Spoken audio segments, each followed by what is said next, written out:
Hello hi. Welcome back to Sembang Wayang. Hari ni kita bersama dengan Fignificent lah. Ya, Sembang Wayang. Aku tanpa Anip dengan Adib. Biasalah dua-dua sekarang. Itu kita kutuk Anip sekarang ni. Dua-dua busy pula Anip dengan Adib. Sebab kita nak keluarkan bukan bedah lah, review kepada filem Thunderbolts dengan Laju. So kita guna apa yang ada lah. Sebab kebetulan pula Fik esok malam ni kau nakkan pulang ke... Esok aku pulang ke Terengganu. So alang-alang Izzat panggil, Anip dengan Adib pun busy. Tak apa, kita fill dia position lah for a while. Sebenarnya planning asal memang nak ada Adib dengan Anip. Tapi nak buat macam mana, dua-dua tak free. Tak apalah. Ini adalah review tanpa spoiler. Tapi kemungkinan besar aku rasa kita akan... Kita cuba sehabis baik tanpa sentuh apa-apa spoiler pasal filem Thunderbolts. Ya betul. Secara keseluruhan filem Thunderbolts, apa yang kau rasa, Fik? Aku to be honest, aku rasa sangat bangga. Ni bukan sebab aku nak jilat Marvel, walaupun kita buat konten Marvel lah apa semua. Aku rasa sangat bangga. Aku bangga sebab Malaysia represent dalam filem Thunderbolts. Betul. Ni bukan spoiler, korang semua pun dah tahu apa pasal benda ni. Aku rasa bangga yang filem ni tak flop. Setuju. Filem tak flop. Aku nak sambung pasal Malaysia tu. Sila.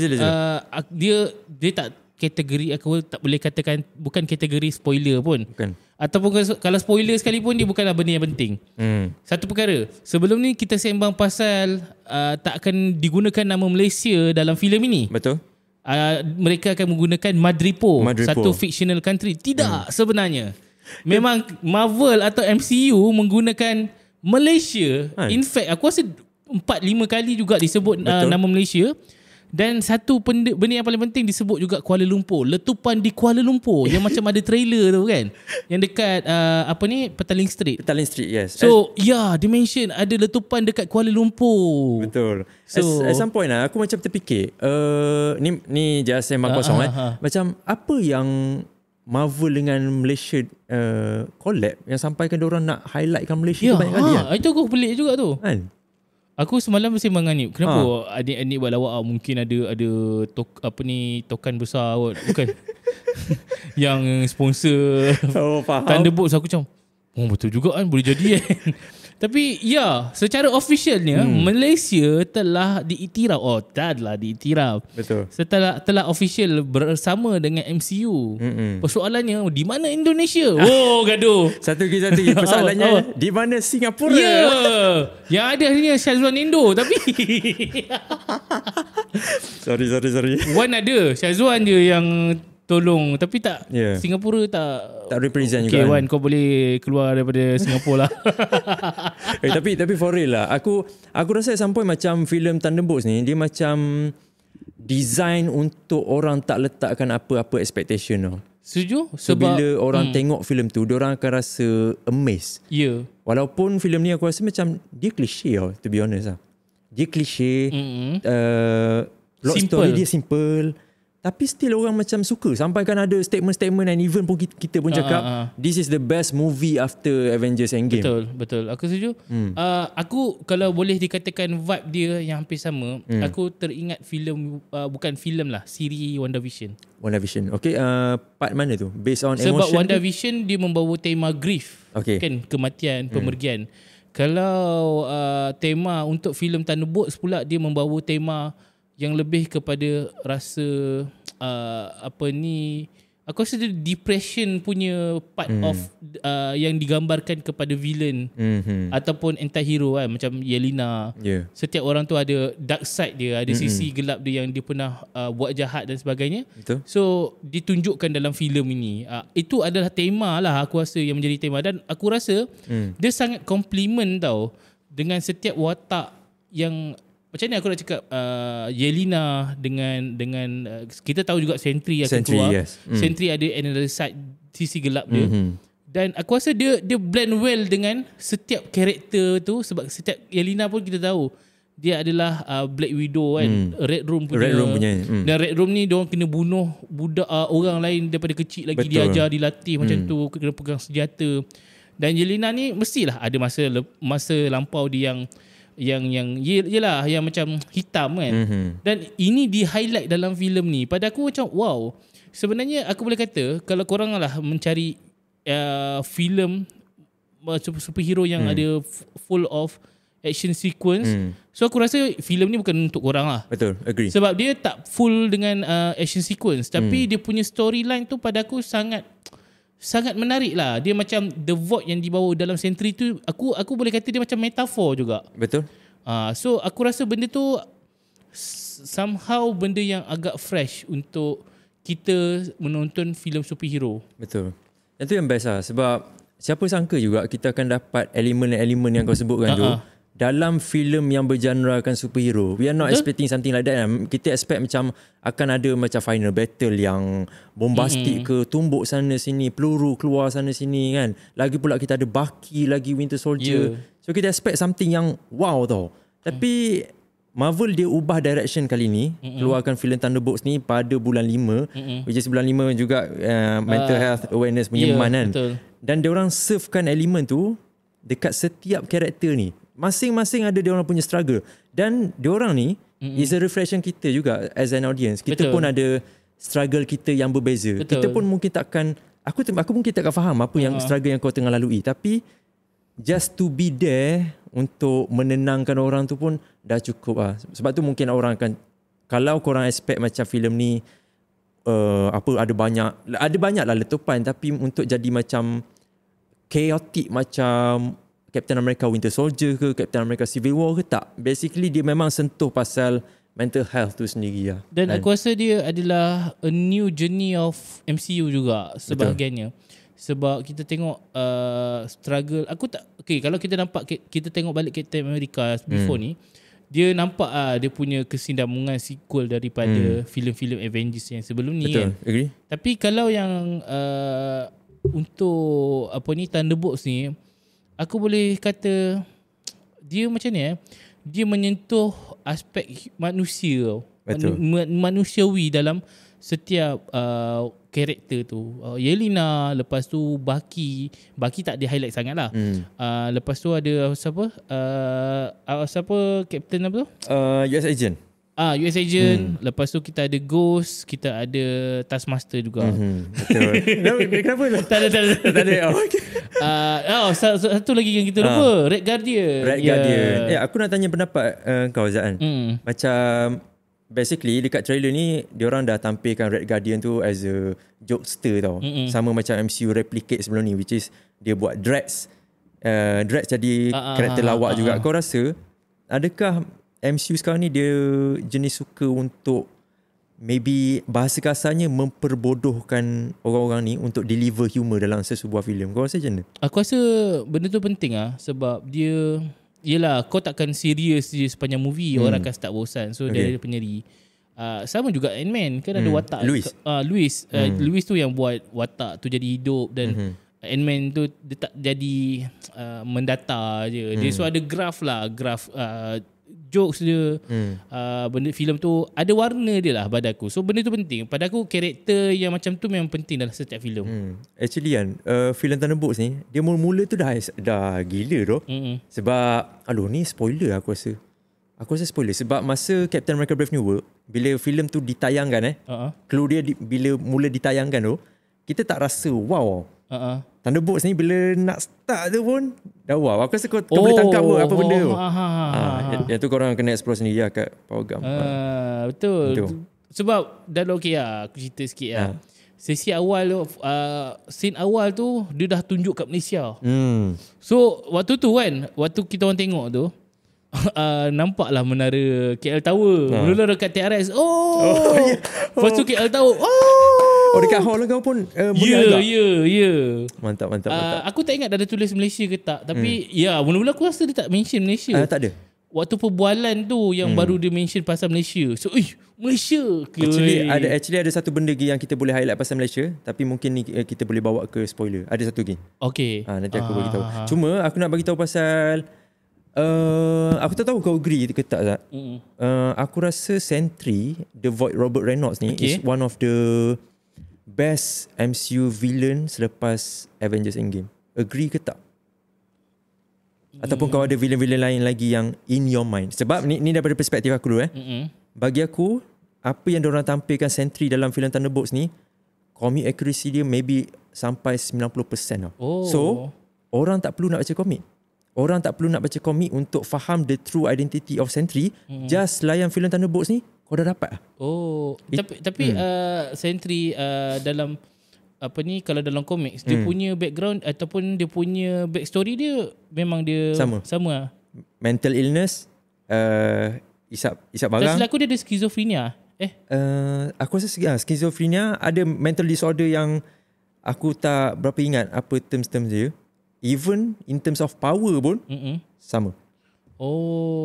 Sebab semalam aku sembang dengan Anik just cakap dalam komik dia tak detail sangat.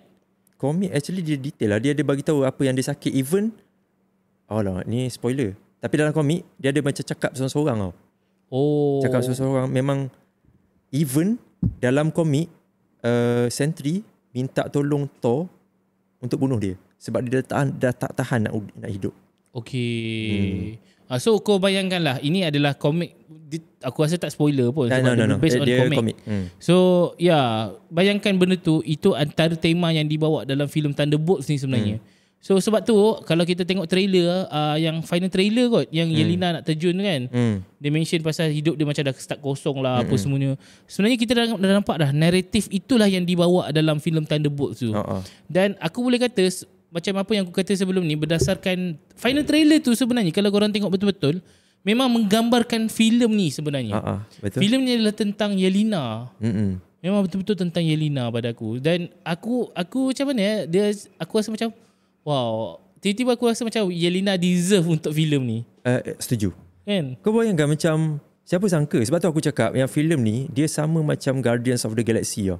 Dia mungkin berbeza daripada background. Guardians of the Galaxy dia terbentuk daripada strangers, alien kat luar sana kan. Tapi ni terbentuk disebabkan diorang bekerja di bawah tu, dan juga diorang punya trauma, dan juga Diorang ada kisah silam diorang lah. Kisah silam diorang sendiri. And it turns out Thunderbolts sebenarnya bukannya macam promising film tau. Untuk diorang macam, aku rasa projek ni boleh jual. Tapi dia macam Guardians of the Galaxy dulu, orang tak kenal pun Guardians of the Galaxy siapa. And Thunderbolts replicate the same. So aku suka gila-gila lah. Serius. Walaupun aku boleh cakap kekurangan Silakan. Tak ada masalah pun. Tadi kau ada mention pasal dia ceritakan juga pasal US Agent, Bucky and everything. Tapi aku kurangnya aku untuk filem Thunderbolts ni, aku rasa side character tak diberikan spotlight yang lebih tau. Aku faham diorang nak servekan cerita Yelena Belova. Aku faham juga diorang nak bagi satu chemistry Yelena dengan Robert Reynolds Sentry.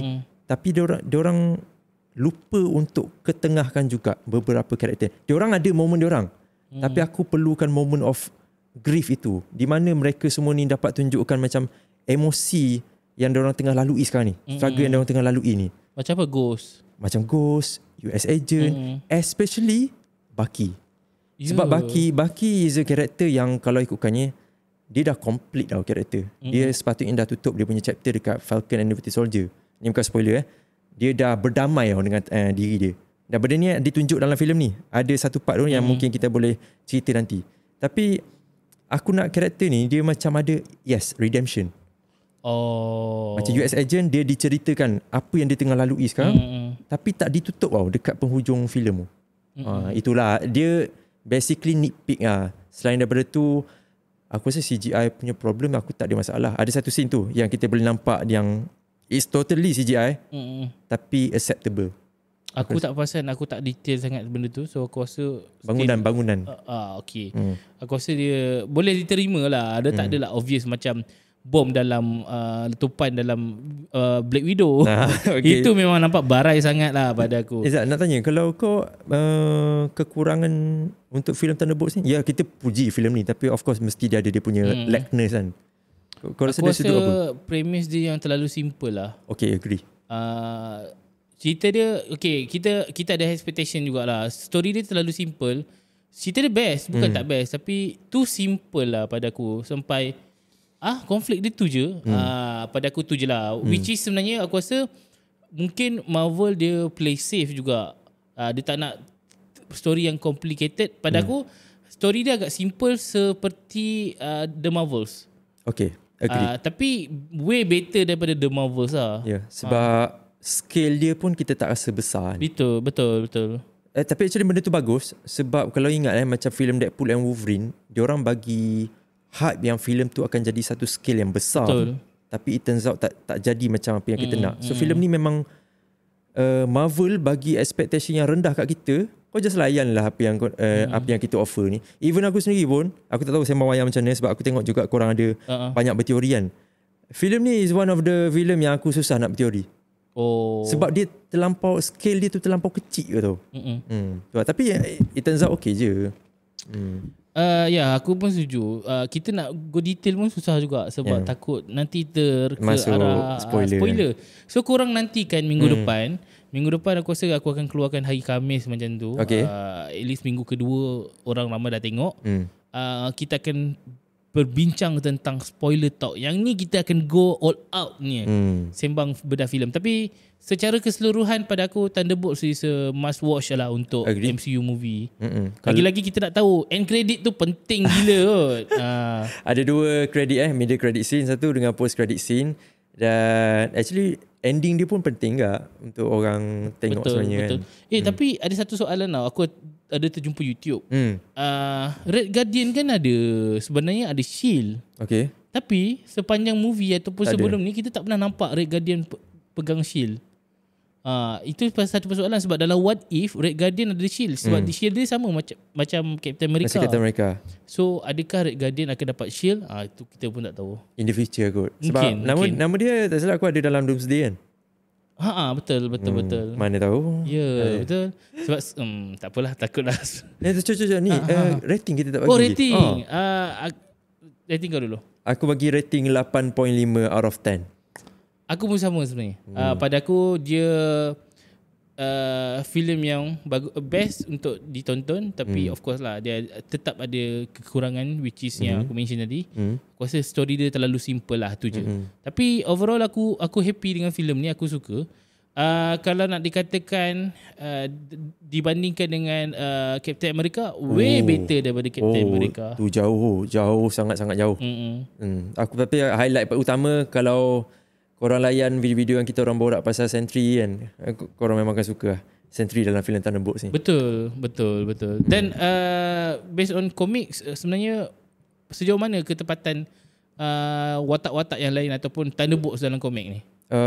Basically diorang dah jauh pergi sebenarnya.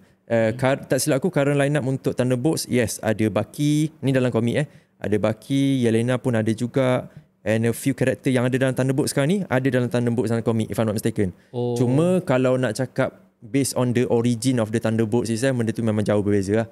Sebab sepatutnya Thunderbolts ni pun dimulakan dengan Baron Zemo. Lepas tu ada karakter super villain yang lain. Tapi ni just satu kumpulan mercs for hire. Thunderbolts basically diorang tak refer banyak sangat dari komik. Tapi Sentry tu diorang memang highlight betul-betul. Tapi satu benda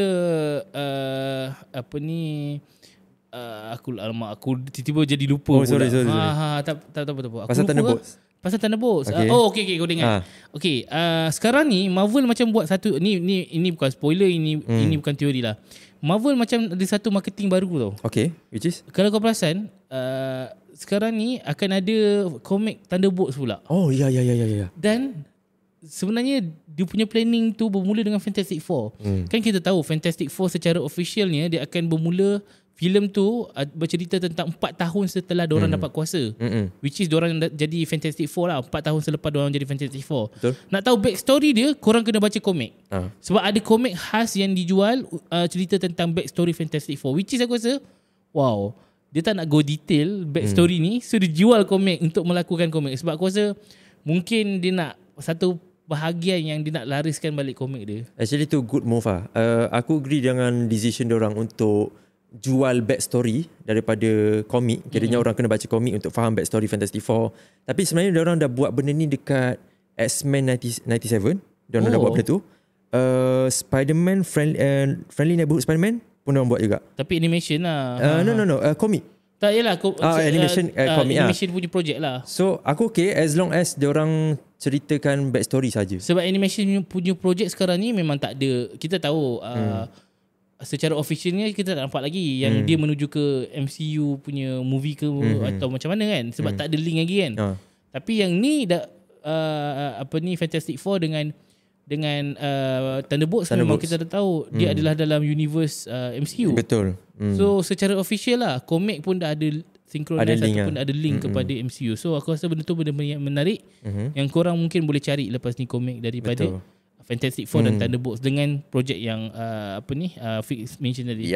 So kita akan bersama dengan Fix sekali lagi kejap lagi untuk akan datang lah episod akan datang. Kita akan sembang pasal spoiler. Until next time, bye bye. Assalamualaikum. Thunderbolts.